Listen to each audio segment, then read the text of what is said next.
In the quiet Midwest, a mute woman named Liz makes her living as a midwife. She shares a small, simple home with her husband, Eli, and their 2 kids. Matthew is Eli's from a previous marriage, while little Sam is Liz's own. One Sunday at church, the town gathers to welcome a new preacher. He goes only by the name the Reverend. As he rants about false prophets and how they bring destruction to communities, Liz starts trembling with fear. Eli notices something's off and checks in with her, but she brushes it off, pretending all is well. After Mass, Liz watches in dread as the Reverend lays a hand on the belly of a pregnant woman named Abigail. A chill runs through her.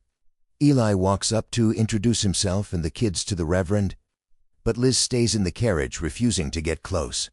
Suddenly, Abigail screams she's in labor. The townspeople rush her back into the church. Liz jumps in to help, all while noticing the Reverend's unsettling stare. But just like that, he vanishes.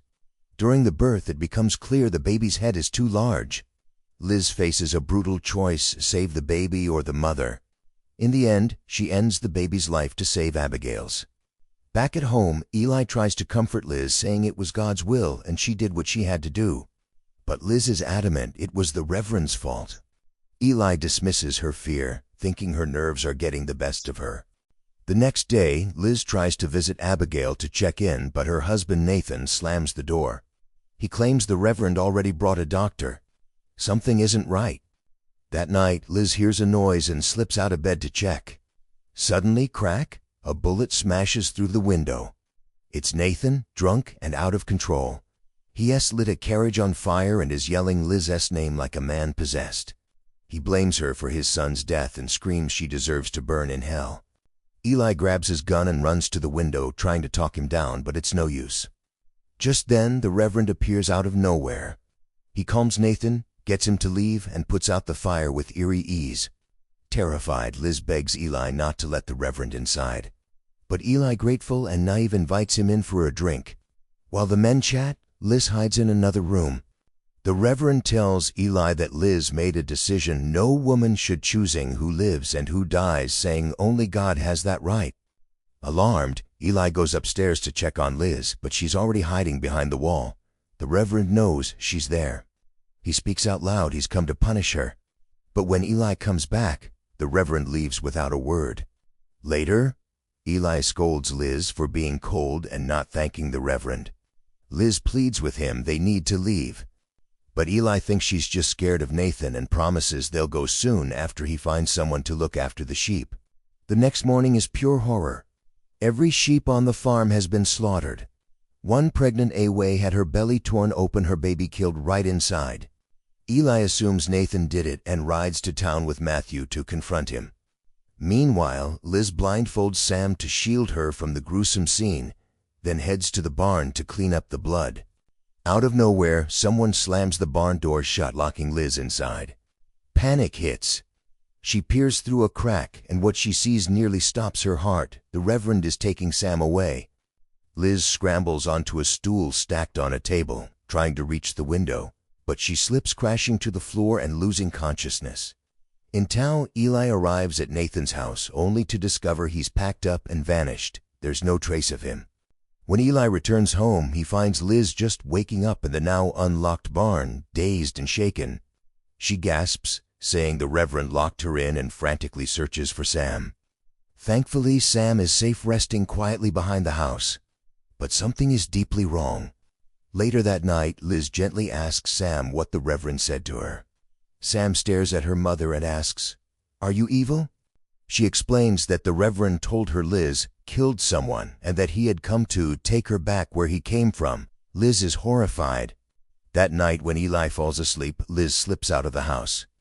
She rides into the darkness, knife in hand, heading straight for the church. Inside the Reverend's room, her hands tremble as she pulls back the blanket, ready to strike. But all she finds is Sam's doll lying in the bed, as if mocking her. The Reverend is nowhere to be found.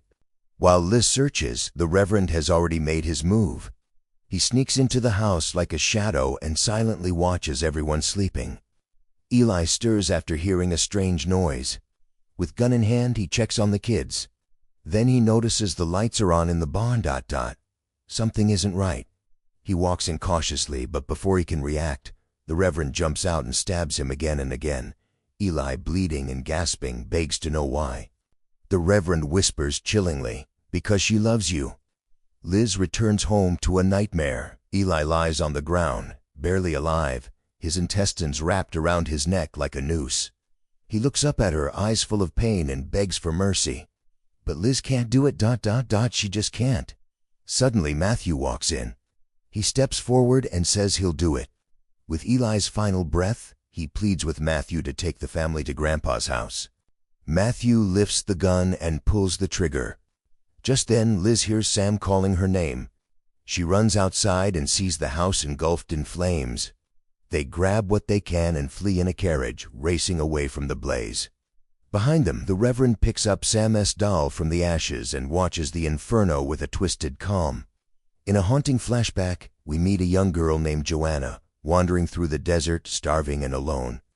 She finally collapses from exhaustion. When she wakes, she's in the back of a carriage picked up by a traveling family. It feels like a miracle, but it's not. Once in town, they bring her to a tavern run by a man named Frank. Joanna believes she's been saved, but then she finds out it's actually a brothel and she's been sold like livestock. When Joanna tries to escape, Frank blocks the door with a sinister grin. That night she lies awake, forced to listen as Sally, one of the working girls, entertains a client.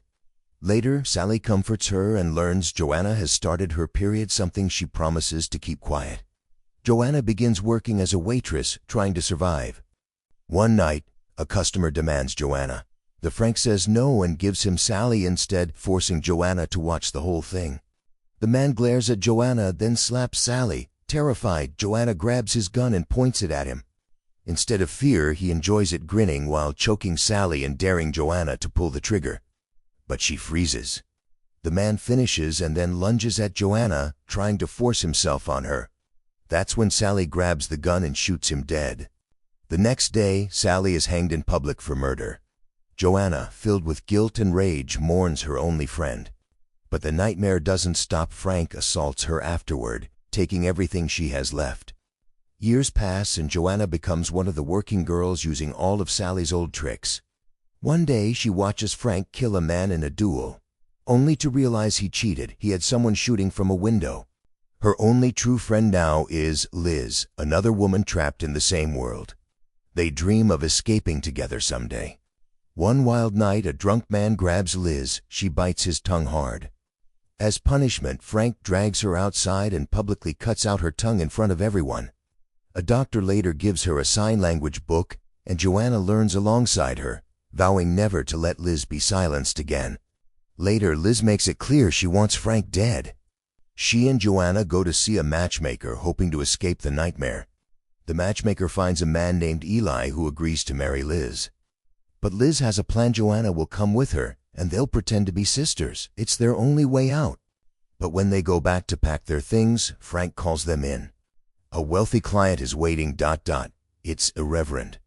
The moment Joanna sees him, her entire body freezes, pure terror. In the bedroom, the Reverend tells Joanna she caused him to sin, and now she must save him.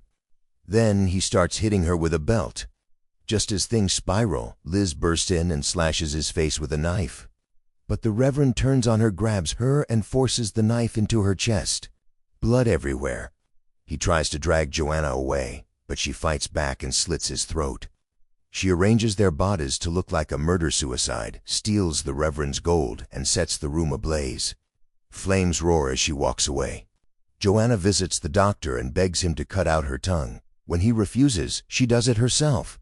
Then, pretending to be Liz, she marries Eli and starts a new life under her best friend's name. In another flashback, we see Samuel killing men out in the desert. Then, a young Joanna is shown kneeling and praying. Her father, the Reverend, and he's a monster. He regularly beats her mother, Anna. When Joanna gets her first period, she's terrified until Anna gently explains it. But from that moment on, the Reverend begins to look at Joanna differently, calling her a woman. Now, the danger grows. One day, Samuel and Valf arrive at the house, wounded. Joanna hides them in the barn, desperate to protect them. But Valf is too unstable, so Samuel strangles him to avoid future risk. Meanwhile, the Reverend tortures Anna, forcing her to wear a painful metal mouthpiece as punishment. Joanna begs her to stop suffering. Eventually, Anna can't take it anymore and ends her own life during a church service. The Reverend uses her death as sermon material, turning it into a twisted lesson.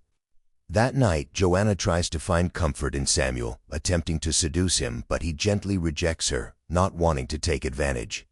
The next day, things take a darker turn. The Reverend tries to marry Joanna. She fights back, but he restrains her with the same brutal mouthpiece.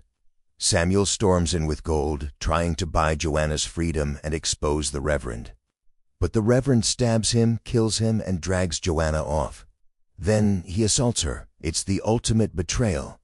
By morning, Joanna escapes, broken but determined to survive.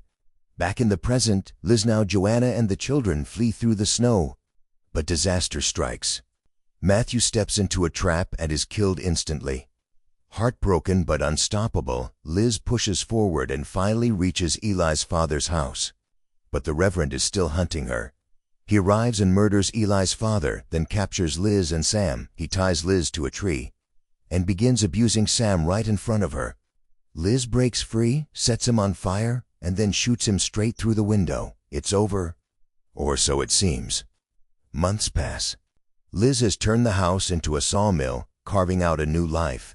But peace doesn't last. Nathan shows up, and exposes Liz's true identity. He arrests her on the spot. Liz sees Sam smiling, safe and happy. With tears in her eyes, she walks to the lake and jumps in, ending her life in silence. Years later, Sam is grown. She remembers her mother with love, strength, and deep respect. Liz, the woman who sacrificed everything to protect her, lives on in her heart forever.